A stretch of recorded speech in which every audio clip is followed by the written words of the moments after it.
Continuing education credits for physicians and other healthcare professionals are provided by VCU Healthcare Continuing Education. Check out cribsiders.vcuhealth.org for more information.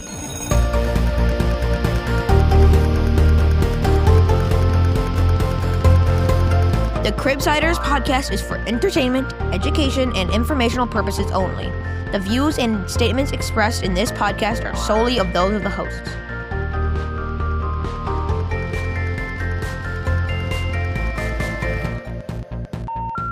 Welcome back to the Cribsiders. I'm Brian Ward, and tonight's episode is a little different than what we normally do. I'm joined tonight by a few of our producers. Say hi, everyone. Hey, how's it going? Hello. Before we talk about this episode, let's remind you a little bit about the show. So normally we are the Pediatric Medicine podcast. We interview leading experts in the field to bring clinical pearls, practice-changing knowledge, and answer lingering questions about core topics in pediatric medicine. However, tonight we are the experts. We've gathered a few of our current resident producers to pass along some of their own pearls from their own intern experiences. You'd be Julying if you say you're not nervous. We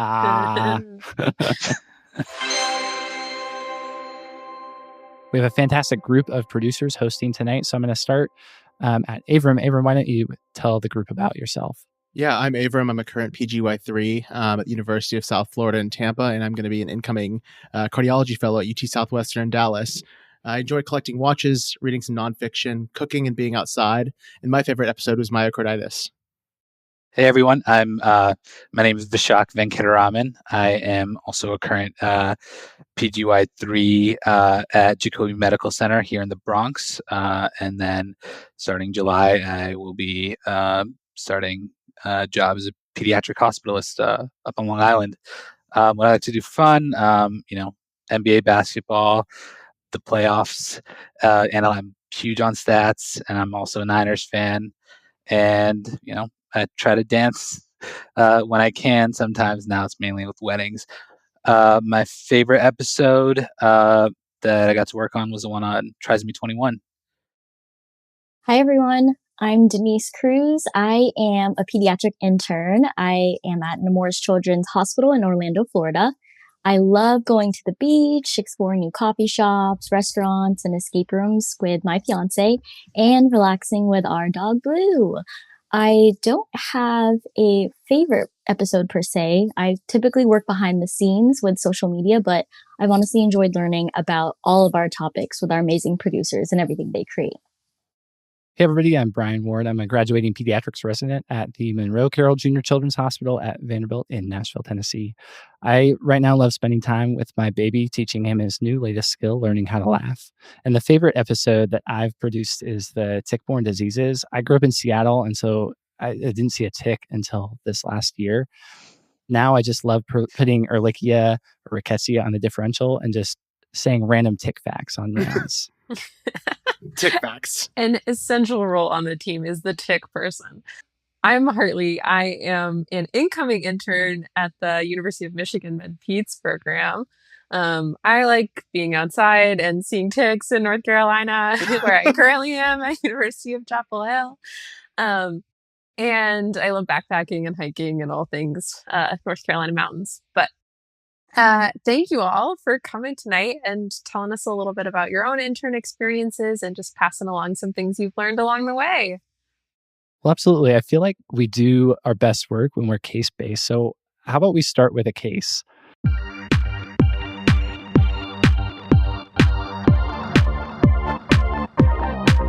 If you've ever listened to a heart murmur and thought, did I really hear that? You're not alone. I've had moments in the wards where I thought I caught something subtle, maybe a faint gallop or an irregular rhythm, but with background noise, a restless patient, and no time for a second opinion, I just had to move on. That's where Echo Health came in. Being able to record the sound meant I could revisit it later. And with the help of Echo's AI, I got confirmation that what I heard wasn't just in my head. It's like having a second set of expert ears, even after you've left the room. So Echo combines the stethoscope you already know with enhanced audio and advanced AI to help you detect heart and lung conditions earlier and with more confidence. With Echo, you can hear with precision, even in noisy environments. Their digital stethoscope amplifies heart and lung sounds up to 40 times, and noise cancellation cuts out distractions. You can also detect disease earlier, unlock murmur and AFib detection powered by Echo AI, along with sound recording, sharing, and more for earlier diagnoses and seamless collaborations. And lastly, it improves diagnostic accuracy. Backed by millions of heart sounds and 8 FDA clearances for devices and AI algorithms, clinical studies show that those who use Echo are 2 times more likely to detect heart disease. And a personal benefit? Teaching. I've used Echo recordings to walk learners through abnormal heart and lung sounds, and even to help patients better understand what's going on with their own bodies. It turns the stethoscope from a black box into a real-time teaching tool. So we trust Echo so much that we worked with their team to create a special offer just for our listeners. Right now, you can get up to $50 off, plus a free customizable chest piece cover at echohealth.com/Cribsiders. Your purchase may be HSA and FSA eligible and may also qualify for CME reimbursement. Plus, Echo guarantees you'll detect heart and lung conditions more confidently. And if you don't, return it for a full refund. So again, go to echohealth.com/Cribsiders for up to $50 off, plus a free chest piece cover. That's ekohealth.com/Cribsiders. I have today a fantastic case from Cashlack Children's. We have a 28-year-old female named, I'm just going to throw out a name here just out of the blue, named Hartley. She enjoys the outdoors and has a mild tree nut allergy, and she is presenting to Cashlack Children's on July 1st. She has just graduated from Cashlack School of Medicine and is coming to you with palpitations and mild chest pain. You diagnose her with the first day jitters. Amazing, Brian. So, I mean, I think we all have a sense that there's just so many emotions wrapped up in this July 1st. It's exciting. It is terrifying. And I think it's really important to normalize that this is a huge transition for a lot of people. So, if y'all could just tell me about some of the emotions and experiences that you remember from your first few weeks of intern year. Yeah, I think it's really it was a transition, right? So you go from being the student to now I'm this child's doctor. And whenever you walk into a patient's room and into a child's room, you're there as the doctor talking to the child and the parent about their illness, their pathophysiology, their medicine, their treatment, all sorts of factors to help them feel better. And while I guess some people kind of in the outside world have some sort of context to this, they don't necessarily realize that we've only been doing this for like a day or two. You're still their doctor. So that comes with a lot of responsibility. And I think it is a really powerful feeling just knowing that you're there and then all they want is your help, your advice, your expertise, whether or not you have it all yet. Avram, one of my best friends is a photographer, and he took a picture of me on my first day, and he said those words, "You're their doctor now." And I just remember the blood rushing from my face and my eyes widening. And I still haven't seen that photo, and I don't think I want to. No, that's cute. You should take a photo on your first day as an attending. Oh God. Same energy. Yeah, I mean that the word doctor, physician carries like such a powerful title, and a lot of my friends, family, and some mentors would say that this that title comes with a huge amount of responsibility, and that got me more and more nervous. Especially, I was starting, my first rotation on July 1st was NICU, and I had never done a NICU rotation before. So, I came in, extremely nervous. But I think the thing that I realized immediately from day one, everyone was there to help.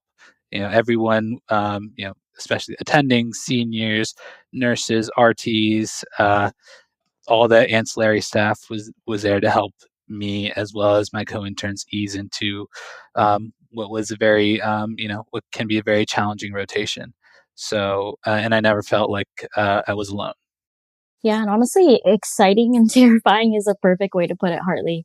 I remember just feeling so conflicted. Like on one hand, I knew I had worked incredibly hard to get to this point.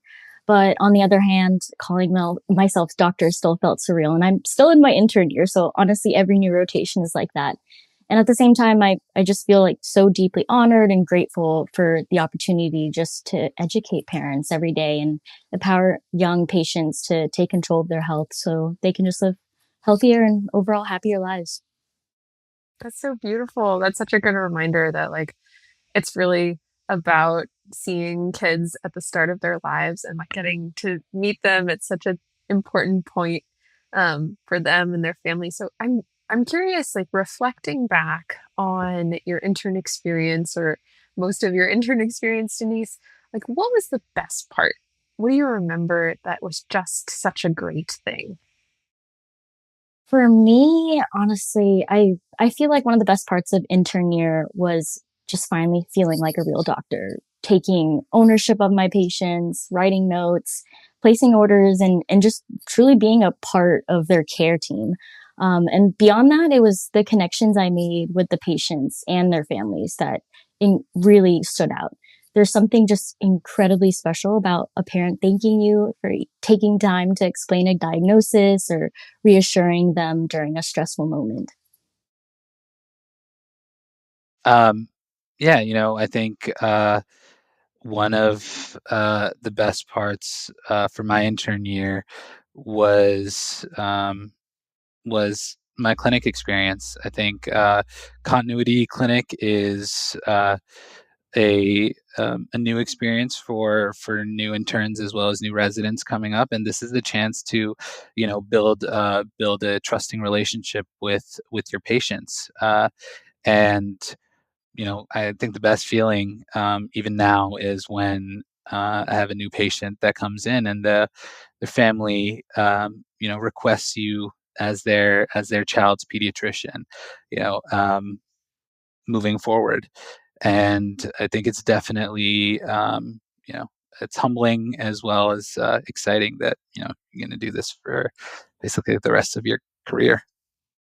Oh, that's so warm and fuzzy. I mean, one thing that I'm terrified of is like I don't have children. I don't know which way you hold the baby most of the time. And I think I'm really nervous about like parents asking me for parenting advice or just things that like I don't know if it's normal.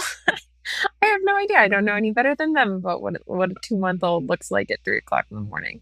Can y'all talk about sort of like how you approach those feelings in yourself or like in conversations with parents when you are their pediatrician?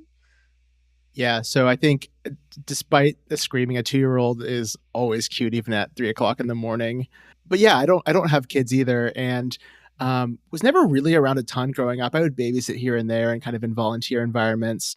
But really, where I've made a lot of progress, one is asking my attendings friends who have children, and two, if I'm not sure, I spend a lot of time, like turning around to the computer. Oh, let's look this up together. Let's find this out together. They ask, "Is this normal?" I don't know, but then I'll try and find a parent friendly resource, which is actually friendly for us as well, and we can find some good advice for them that way. But really, I think a lot of just asking people who are more experienced. I think not having kids is it's not necessarily a disadvantage in this case, but it does make things a little bit more difficult. Especially like when we're talking about how to breastfeed and things like that. It's like I don't know what that's like, so I rely on experts, so consultants, nurses, the team to kind of help form that out as well. And everyone is there to teach you. And sometimes that even includes families. And they recognize that. And I've had families who have multiple children who have chosen me as their pediatrician. And it is, like Vishak said, it is the greatest honor. And to turn to them and say, wow, what's going on? How can we manage, sleep or feeding a toddler? What have you done with your other kids? Or it seems like you're very knowledgeable about this. What are some resources that you like that I can share with other families? Has gone a long way, both towards the therapeutic alliance with that family, but also with teaching me about how to manage those questions elsewhere. Amazing. That's really helpful. I won't feel embarrassed about Googling, is baby poop supposed to be this color in front of a mom?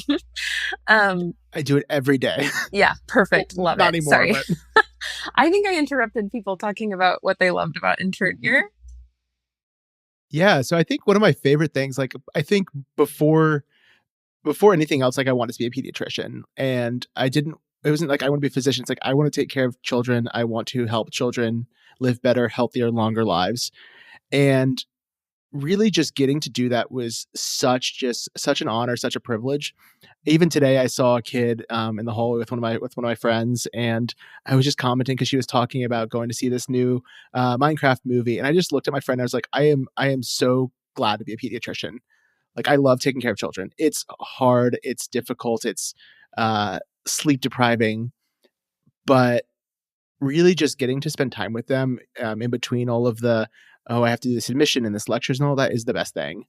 And secondarily, like I'm a huge nerd. So just getting to like actually think deeply about this physiology, this pathology, and use the tools that I've been trained with to actually make kids' lives better is just like a really, I feel like a really powerful thing, honestly. With all the good, there's also a lot of hard. And I want to be upfront and honest about it. Hartley, one of the things that you had mentioned, or at least that got brought up on a totally fictional one-liner for a patient who's coming in to Cash Lock Children's Hospital on the first day, is nerves. And I think some of those nerves are real. For everybody else, I want to hear your perspectives. What was the hardest part of intern year for everybody? The hardest part for me, so I'm actually originally from the West Coast, and then I moved to the East Coast for residency. So keeping up with my friends from med school as well as my friends not in medicine was actually the most challenging thing. One, at vacation time is short and it's tough to travel across the country. So seeing them in person was very challenging, but also, even phone calls, a lot of times, especially in the more challenging rotations, we don't have weekends off, or we'll have like a random Tuesday off and when they're working and we're usually sleeping or catching up on all of our errands during that time. So there'll be months, that I wouldn't, I wouldn't have a chance to talk to my friends. So now, I try to, any like long drive, or if I'm going to conferences, or if I'm, going, maybe once every 3-4 months, I kind of make it a point to, just hang out on the phone, talk with my friends for like 2-3 hours at a time, just to catch up on things that we missed. And luckily, they've been, really, we're still like very tight. We haven't lost touch, and kind of, I think, and so it's still tough now, but making it work. You heard it here first, kids. Call your mom, call your grandma, call your friends. Denise, what about you? Oh, yeah.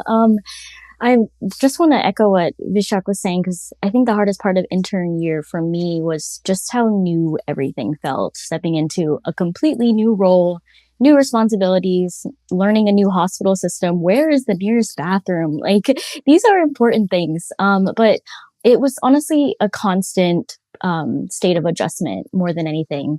And then also imposter syndrome hit the hardest too, because you work so hard to get here, but then suddenly you're questioning if you're actually good enough. And the long shifts and overnight calls can just wear you down. But I feel like in those quiet moments, the doubt can creep in. It is tough, but that's also where a lot of the growth happens. Even if just the next day you're 1% better than the day before, you're just 5 more minutes more efficient. I feel like that really has a big impact.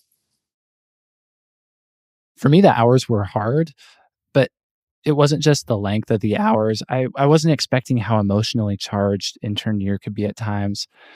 It's hard to pour into others and to be present for relationships sometimes when work has that emotional gravity. And that was something that I didn't experience much in med school. And honestly, it's a balance that I'm still trying to strike. And my one only solution is not to care less about patients or not to leave the hospital earlier. It's to be honest with your colleagues about what you're going through, because a lot of other colleagues go through this. Yeah, I feel like that can feel really vulnerable. If like, I've had this really hard experience. We've known each other for 2 weeks. Do you have any tips for sort of how to make that vulnerability feel more accessible with people you don't necessarily know very well yet?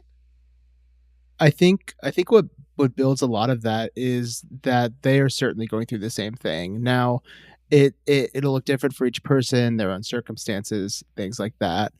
But I think it's just finding people who you connect with. So, I remember some friends on the first day of intern year, like who I sat with at orientation. I started talking to them a little bit more. Now that we're not a terribly big program, we're like 12 per year or something like that. So we now all get to know each other. But I think just kind of just broaching the subject and just knowing that you're not in it alone. You're in it with a group of other people who are going through the very same thing. I think also just relying on your existing supports. I think that's something where I kind of failed. Like I think I early on, my friends or family would ask how are things going, and things might not have been going the best because of this attending reamed me, or this child didn't do so hot. And in my head, I think a little bit I was like, well, they're not going to understand. They've not gone through this. So I didn't always do the best job of connecting with people who care and love about me. And I think realizing that they do, and that even though they don't understand exactly what's going on, they're still helpful, they're still supportive. Now that does come along with there occasionally might be the comment of like, oh, it wasn't so bad, or it's just it could be worse, that kind of thing, where they don't really get it, and that kind of can rub me the wrong way a little bit at times. But those support systems are super important. And I think the one in residency, I think that will come. I think it's really interesting. Like at this point in my life, like I am so much closer to my co-residents than any other group of friends. It's different than my med school friends. It's different than my undergrad friends. It's different than my friends from, sports teams growing up. Like we are so close. And I think we have a lot of very different personalities, and my goodness, do we disagree on how to, do everything from how to take care of a kid to like how to, get directions somewhere. We still fight about these things, but it really does become a group of people you can rely on. And I do want to say, like, I don't know that this is universal. Like there may be programs where people don't get along with others, and that might not be the case, but there will be people at the center who care about you, even if like you're not close with every single person, who can help you navigate that. Well, I think that would be a good time to talk about not just the overarching theme of intern year, but what do you do on day one and some of these clinical topics. So let's go around and talk about some of our favorite pieces of clinical advice. Yeah. Brian, do you want to start? Oh, goodness. I'm queuing up with that. One of my favorite ones, I asked a colleague for this. So this comes shamelessly from a co-resident, but she said, set the bar low. And I couldn't agree more. You're not expected to know much right off the bat, but be open and communicate with the fact that you're learning, and ask every single question from day one. It's the only way you're going to learn. Everybody there is there to teach you, but they don't know what to teach you if you're not asking the questions. One of my attendings said that she never worries about the med students who ask questions. They are fine. It's the ones who are not asking questions that she is scared of. And kind of like piggybacking off of that, I think, a lot of people, a lot of, your seniors as well as attendings will, tell you, or tell you to study this way, or to read this article, or to do this a certain way.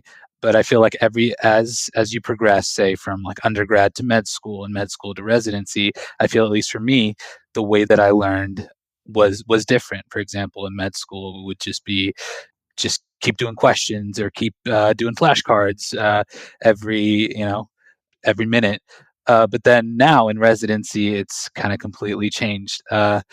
Initially, the first day, I subscribed to AAP. I got all the peds and review books, and I was like, I'm going to read an article every day or every week. Did not happen. Go.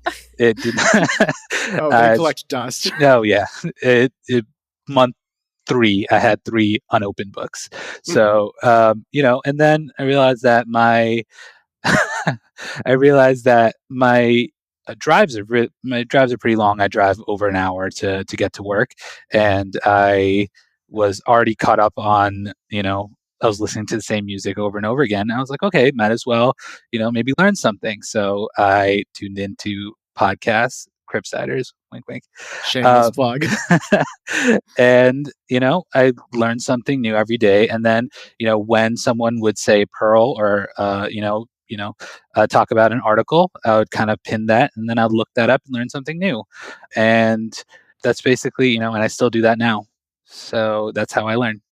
One thing that really helped me before, it was an inpatient rotation specifically, but honestly, this could be for any rotation, is to take advantage of your upper levels and maybe steal some, dot phrases or smart phrases from them. And then really familiarize yourself with where orders are, how to do things. And honestly, it sounds simple, but it made such a huge difference in helping me be more efficient from day one. So I think one of the, it feels like a con sometimes, is you're going to be busy and you're going to see a lot of children. You're going to see a lot of healthy children and a lot of sick children. So one thing that I really committed to doing was as thorough exam as possible on every child. That's ears, that's mouth, that's heart, lungs, really, because then you get to know what's a normal variant, what's abnormal and a problem versus abnormal and not a problem. That's how you tell if a child is sick, if they're not sick, if you are worried that a child's crashing. Particularly if a nurse says they're worried about a child, you should ask them why they're worried about the child, and they'll tell you why they're worried because they've been doing it for long enough to know that this particular, nasal flaring is impending doom for that child. Additionally, I think we really want to be opportunists. So when you're examining a child, you want to do the things that require some quiet first. So always heart, lungs first. That's not just as a future cardiologist, but the last thing you want to do is stick an otoscope in a kid's ear, and then you tell them to be quiet and breathe normally. And so just be opportunistic. You can learn so much from seeing a kid from the bedside. You can do a neuro exam by holding the toy in front of them and having them reach for it, and showing them how strong you are. And actually, I picked up a tip of, I just dangle my badge in front of a baby and sometimes a toddler, and they will just focus on that. And finding ways to do that complete thorough exam in the way that the child will let you and in the order the child will let you will really help you when you have a sick child who wants to fight you, and by God, they will not let you look in their ears if it's the last thing they do. So really being focused, being repetitive, and just knowing how you're doing it the same thing just about every time will really help you and then help you understand like the range of how kids can appear. The other same thing every time that I like to do is pre-chart. I, from day one, asked my senior, how do you pre-chart? What is the order that you go in? And I have my own order, and it starts with vitals and it ends on, usually ends on like images or something like a dessert at the end of the meal. But ask your senior what you want or how they pre-chart, and then do it the same way every time. You'll get faster, you'll get more efficient. And then for me, it's also kept me more detail oriented. I started changing things up when I noticed I was missing specific things. I missed a fever on a kid. And so now the fever chart is the third thing I look at. Similarly with pre-charting, I think patient presentations as well, the same way over and over again, may seem redundant, it may seem tedious. People may be on their phones. Don't worry, they're looking at Epic. They're not, and it may be lost, but every single point is important there. And one, it's for learning, and two, I think the bigger thing is so that everyone on the team is on the same page and is not missing something. For example, say the attending will do their own assessment, but they may miss a vital sign, or they may miss an exam finding or an imaging or something that a consult service said at 6 a.m. or something like that. And when you mention it, then they'll kind of perk up and you'll go more off of that. So just following that same template. You're never too good for the fundamentals. And so do your full exam.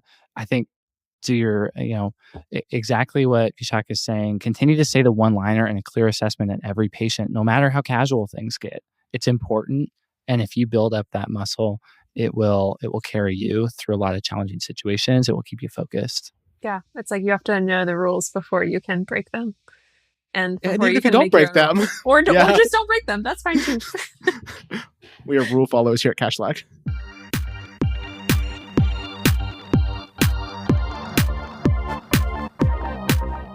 Whether this is your first episode or you've been with us since day one, you know our goal has always been to share clinical pearls, practice-changing knowledge, and maybe a fun pun in pediatric medicine. So let's talk about something that actually changed my day-to-day as a hospitalist, and that's figs. I can't walk into a clinic or hospital without seeing people in fig scrubs. And I get it. I wear them too. They're incredibly soft, form-fitting, and durable. And it's not just us. If you've been watching a certain popular ER drama on TV that may or may not take place in Pittsburgh, PA, yep, they're in figs too. These scrubs get it. That's what drew me in and what keeps me coming back. And because we work with kids and kids come with messes, I love that figs are antimicrobial. When stuff gets on your scrubs, and it will, you just wash them and they come out wrinkle-free. I've washed mine over 50 times and they still look brand new. So Cribsiders listeners, with back to school season upon us, it's the perfect time to stock up on some fresh outfits for the year. And Figs just dropped a brand new collection of limited edition styles and accessories. So get 15% off your first order at wearfigs.com with the code FIGSRX. That's wearfigs.com, code FIGSRX. FIGSRX. Let's talk a little bit about, and I'm going to go a tiny bit off script here, triaging pages, because I think the pager burden is a huge part of intern year. How do y'all triage pages? What troubles have you run into? Pages are difficult because they are jarring and they come up at any given time. And until you know, it's like Schrodinger's page. You don't know what that message is about. And I think there's a couple of ways you can go about this. So you get page, you should call back about as soon as you can, because it's hard to say what it's for. But oftentimes you'll get some messages on like your EMR's chat feature, and the nurses will just report something, and you can say, "Why are you concerned?" or "What do you mean by this?" Or you can ask them what they're trying to tell you. You don't have to read between the lines. But I think just knowing what they're asking is really important, and two, just being able to respond in a timely way. Seems like this is really hard. I think it's also really important, right? So I'm actually working at our institution to try and reframe the way we do some of these things. So you'll get sometimes a page or a message, and it's all about like the urgency of what's going on too. So if you have a sick child who is at risk for decompensation, is flagging whichever SIRS or PEWS or sepsis risk score you have, that requires an urgent evaluation at the bedside versus sometimes there's a little bit less urgent. So I think it's really important to realize what they're asking, what they're saying, and then to kind of going through some of your steps to say, if I don't assess this right now at the bedside, what's going to go wrong, and like what's the harm I'm going to do if I'm not there, basically. I think that's helpful. I think something that I've been thinking a lot about is like how you know when you have or when you should go see the patient versus when you can safely answer the question. I think I'm going to just inevitably go see every patient, and then I'm going to realize that that's unsustainable. Actually, let me ask Brian that. I think so. I think it's really hard. Do you have any ways you manage that? I would say just right off the bat, when in doubt, see the patient. Yep. If it's in your mind, gosh, should I see this patient or not? Go see the patient. If you are so busy and and you are maybe at the bedside of another patient who's very sick too. So it's not just, you're busy playing cards in your lounge or whatever. If you're so busy, call the nurse and say, "I am really sorry. I'm in another patient's room. Are you worried? Or is there another person that I can send? Should I escalate this to my senior resident?" Yeah, and don't be afraid to escalate it to your senior resident or even your attending. There may be, depending on your institution, overnight, there may not be an attending in-house or whatever the situation is. I promise you, it's better to escalate up to a senior or even the attending versus not. If there's ever an inkling where it's like, should I call them? Should I not? You should call them. Even if they're asleep? Even if they're there's asleep. yes. That was something I really actually struggled with early on, because they want you to be the doctor and they want you to call them only when it's necessary. Well, how do I know only when it's necessary when I've been doing this for 5 days? So it's hard. And I think by default, you should call them, right? Like, it's annoying. It's a pain. It wakes them up. But the harm in not calling him is a child could potentially worsen their clinical course. And I would much rather make my attending a little bit sleepier than have a child become sicker. And your attending would rather that too, also. Yes. They're aware. They've done this before. Yeah. And I think, and at least in my center, it's really nice. So we don't have a ton of attendings in house. So we have an ICU resident, a floor resident, a newborn, and a NICU resident.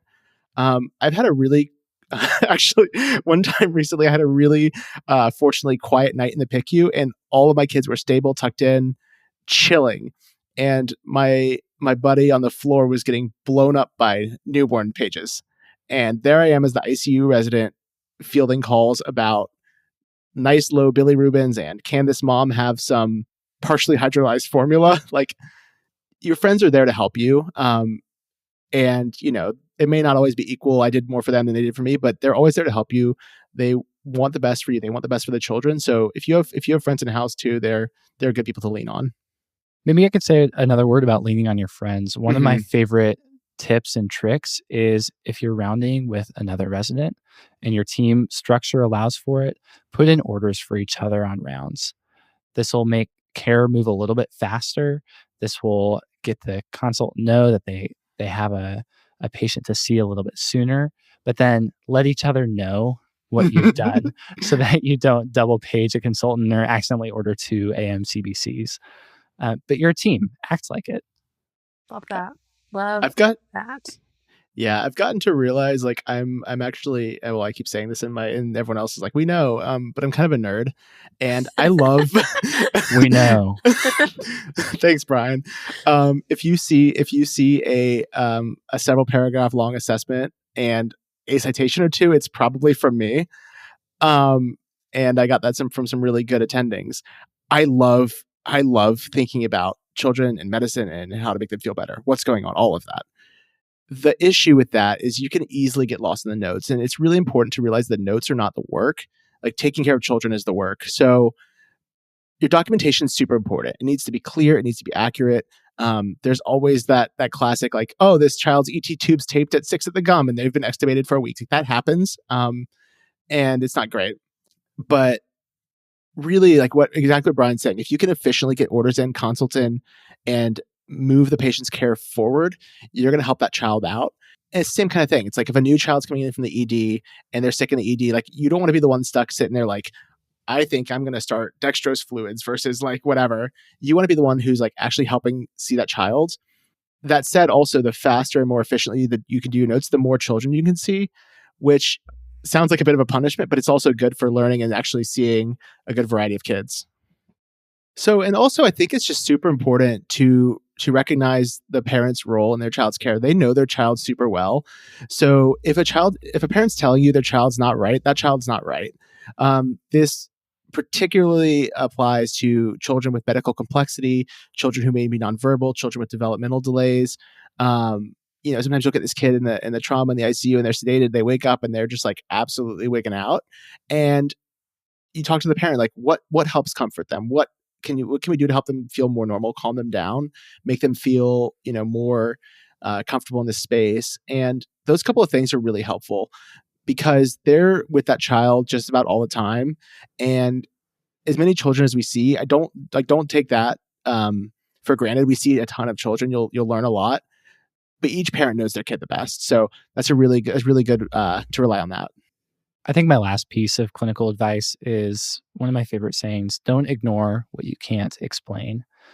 I love saying this all the time on rounds. And it's a reminder really to myself as much as anybody else.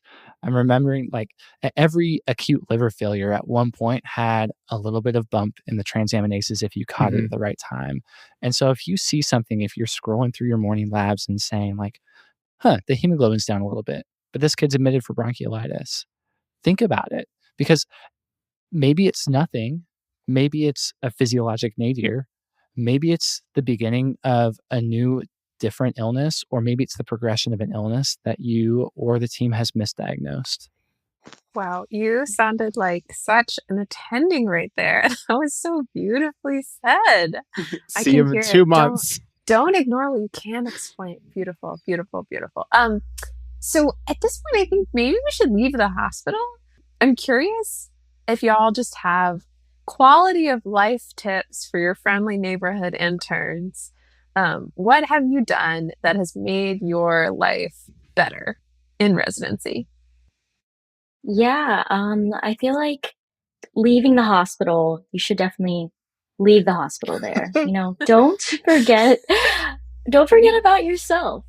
Uh, um, just don't forget about yourself. It's so easy to get caught up in work, studying for step 3 or level 3 during your intern year, keeping up with the demands of every new rotation. But take a little time each day to do something just for yourself, whether that's, spending some time at the pool at your apartment or reading a good book, something non-medical, hopefully to get your mind off the hospital. But even those small moments of rest or joy can just really keep you grounded.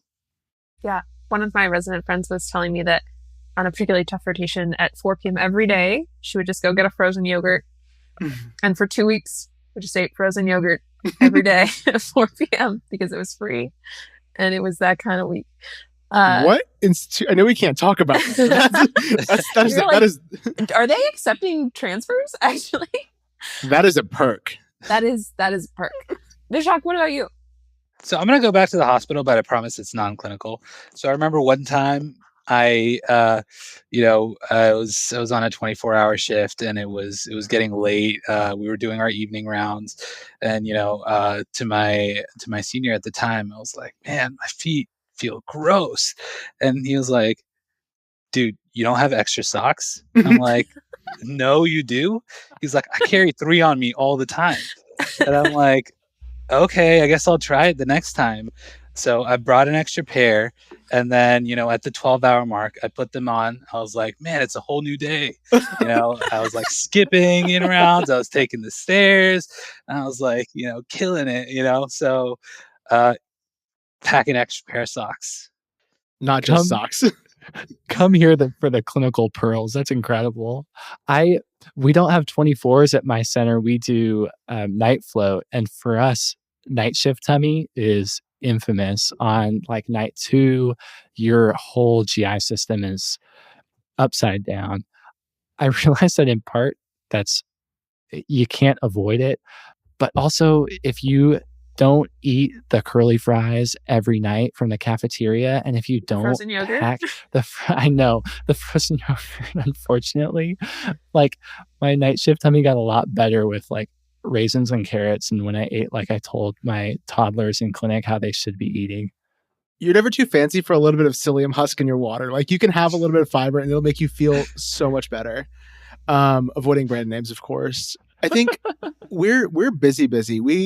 Again, with me being a nerd, but my favorite part of the day is rounding. Like, every time, whenever I'm not. I've never heard a resident say that before in my life, but I love that for you. But like, okay, well, my actual favorite part of the day is like giving kids stickers and hanging out with kids. But as far as like being a doctor, like I love talking, thinking, and all that stuff. So back to me being a nerd, I think one of my favorite things is rounding. Like, I think my real favorite thing is spending time with children, giving them stickers, and talking about our favorite blue healer on TV and her family. But really, when I'm talking about this, you can round for as long as you want, but it's really important that you take care of yourself. You're never too busy to drink some water, to go to the bathroom. Like, there's a really funny study that came out of an ICU in the UK talking about how the ICU junior doctors were more oliguric than their patients. Like, we do not need to be causing AKIs on ourselves. So please drink water.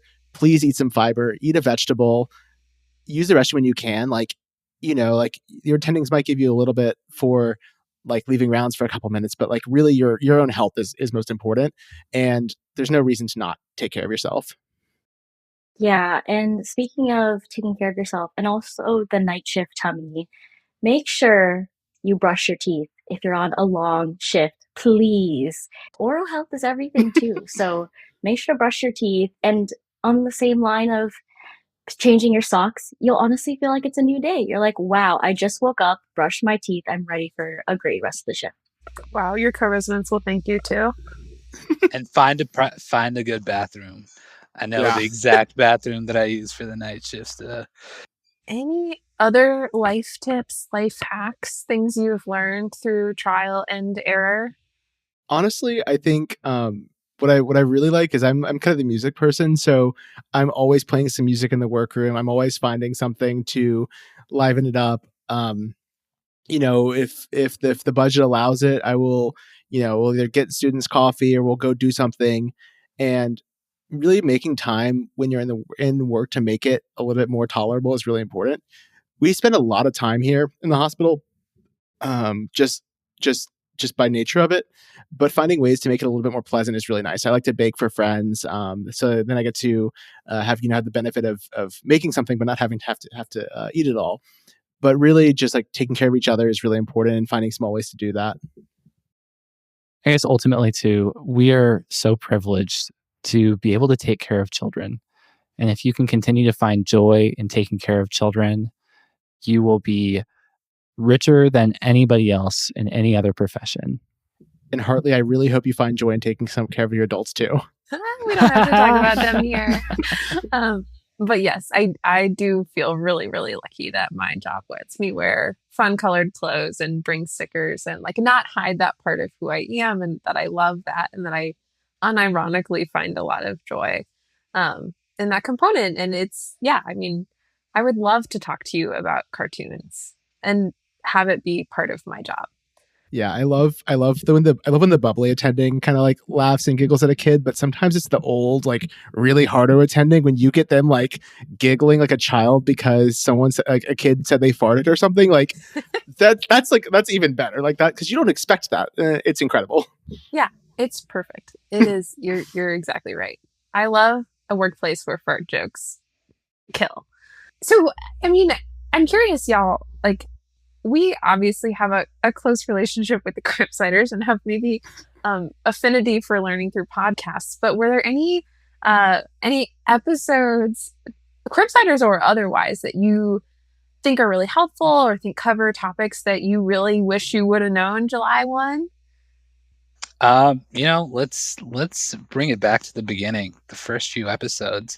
I actually recently just took a listen to them again, specifically, episode 2 on bronchiolitis, just to see kind of what was discussed. And, it's as relevant as ever, especially for, intern year, once we're starting to get to, October to March, where it's respiratory season.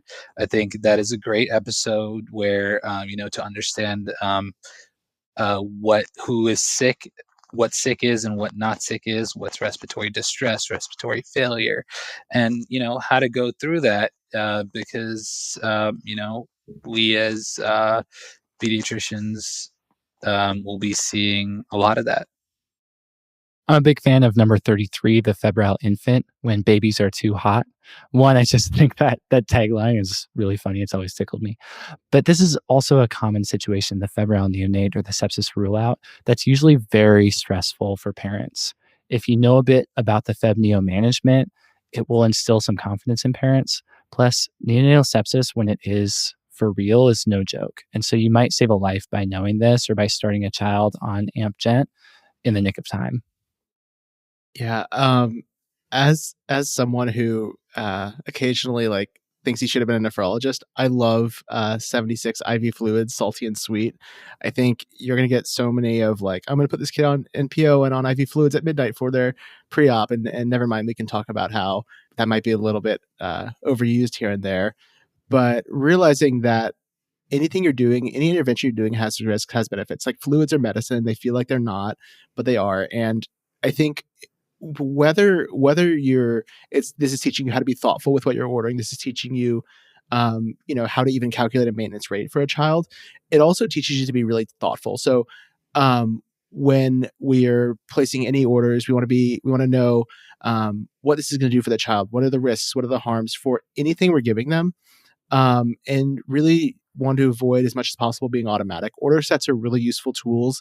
They help us avoid clinical mistakes. I like all these clinical decision tools, but you still really want to know the underlying reason for why you're doing some of the interventions you're doing, rather than just saying, "No, this is the guideline." Now, guidelines are really useful as far as like a fallback, because you're never going to go wrong if you follow the guideline to the T. That may or may not always be the best thing for an individual child, but knowing kind of where those are and where you can differ. And I think that's something you'll maybe not get first day of intern year, but you'll kind of get as you move along. To that same end, I really like the Things We Do for No Reason series. Really hoping to do a little bit more of those, because that is really puts under a magnifying glass that there's a lot of uncertainty in medicine that we are not comfortable with. And we do things because we're told we do it because they work. I don't want to, bury the lead too much, but of an upcoming episode on congenital syphilis, and the expert we interviewed talked about penicillin. We use penicillin because it's worked for so long. We don't have any trials on that, but we just know it works. And while that's like a really excellent public health measure and infectious disease measure, there's a lot of things we just don't know why they work. We don't know all the risks and benefits. So being really thoughtful about what you're doing and trying to understand the reasons for making the decisions you're making. So another episode that I would recommend for interns is Parenting for the Pediatrician. There's a few of them, but it's honestly so important to understand why we're ordering the medications that we're ordering, why we're ordering the labs that we're ordering, just to help the parent understand. Just be prepared to explain everything so clearly, anticipate those parental questions, and parents honestly really appreciate thoughtful communication too. Are there any resources or other podcasts or apps or things that you use every day that you would recommend? Yeah. I know we've collaborated with them before, but Peds on Call, the AAP podcast, it's pretty concise and and great when as well as gives some good primary articles that I can take a look and take a read when I have the time. So highly recommend that as well. So I have on my phone, I set a work focus where it changes the apps on my home screen. So I have a lot of clinical tools. I have blood pressure calculators. I have our favorite tool for like medical calculations. I have a pediatric reference book from the AAP. Like I have all those tools, and I will shamelessly pull them out on rounds. I will say, I don't know this thing. Can I look it up? Or like whatever, like here's how to do this calculation. And then what I love to do is anytime I find a good primary source or find a decision tree or an algorithm, I'll screenshot it and I'll have an album of just like medical screenshots. I have flow sheets, I have calculations, I have all sorts of things to explain to learners and interns and to myself on re-review that are super useful. So anytime you find something that you're looking at more than one time, I'd take a screenshot of it and just keep it in your photos. Yes, and I'm gonna one up your nerd on that. Let's go. I also like to, so those common things that you look at every day, I screenshotted like pediatric vital signs and put it as my home screen. Yes. So if I just unlock my phone, there it is. I'm pre-charting in the morning. Oh, that's normal. Oh, that's not normal. Then I know right away. I don't have to be like, oh, what is that again? So definitely do that. And you can change your home screen too. So if you switch to another rotation, you go to the ED, you go to nephrology, switch that home screen, and then you're good to go. Wow. Stunning. Flavor of the week. Love it. Amazing. Anything else? Can I plug a TV show? I don't know, is that okay? Yeah. All right. So, I've been watching The Pit recently. Who hasn't? I know. I feel like everyone has. Just recurrent trauma. No spoilers. Not Brian. No No spoilers. And, it's, I'm that person that after a long day's, work likes to, relive work. But, Yeah. But it's great. My wife and I, that's kind of like our hour of TV every week. And now, more and more shows are doing this thing where you have to wait a week to watch one episode, which Who is knew? kind of painful, but hey, it's getting me back to it. So, yeah. Yeah. I've heard people say that it's actually quite helpful with sort of what you were talking about earlier, Evan, that like not all your family might not understand what you're going for. And they've like recommended shows like The Pit or Scrubs. And said like, this is what work is like. Yeah. It's a little exaggerated, but it's not that far from reality. I think they're kind of, it's TV, but it's not that far. I think this might come as a surprise to you, Hartley, and maybe others, but there are other podcasts as well. So in life. So I have several that I listen to. I love like the NPR stuff. Dissect is a really cool music podcast that goes through like various like albums and artists. So those are really cool. And just like finding ways to disconnect a little bit can be really nice too. Yeah. Switch it up. They're fantastic medical podcasts. But if you open your phone and you groan and don't want to listen to anything, you're listening to the wrong things. Take some time away from medicine. Love it. Wow. Beautiful. Amazing. Well, thank you, everyone, for sharing so many thoughtful pearls and experiences and memories. I really think this is going to be helpful for folks who are feeling a little bit worried, a little bit nervous, and just help them remember, like y'all said, that you're not alone and these are normal experiences and this is a normal life transition, just like we tell our patients. And it's gonna be fun a lot of the time. It's gonna be hard a lot of the time, but really, hopefully it'll be a really nice, worthwhile experience for all y'all. Well, this has been another episode of the Cribsiders. It's for the kids. For the kids. Get show notes and sign up for our bi-weekly knowledge food formula feeds newsletter at our website at www.thecribsiders.com. We are committed to providing you with high-value practice-changing knowledge, and to do that, we need your feedback. So please subscribe, rate, and review the show on Apple Podcasts, or contact us at thecribsiders@gmail.com. Special thanks to all of our guests tonight, to our showrunner, Sam Mazer, to our wonderful social media team, which is mostly Denise on X, Blue Sky, and Instagram. I have been Hartley Linsky. I've been Avram Rago. I've been Vishak Venkataraman. And I've been Denise Cruz. And this has been Brian Ward. Thank you and good night.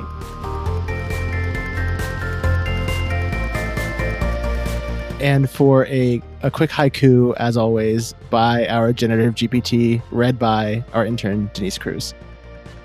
White coat, heavy steps. Midnight blurs with morning rounds. Coffee fuels the hope. No truer words. Beautiful.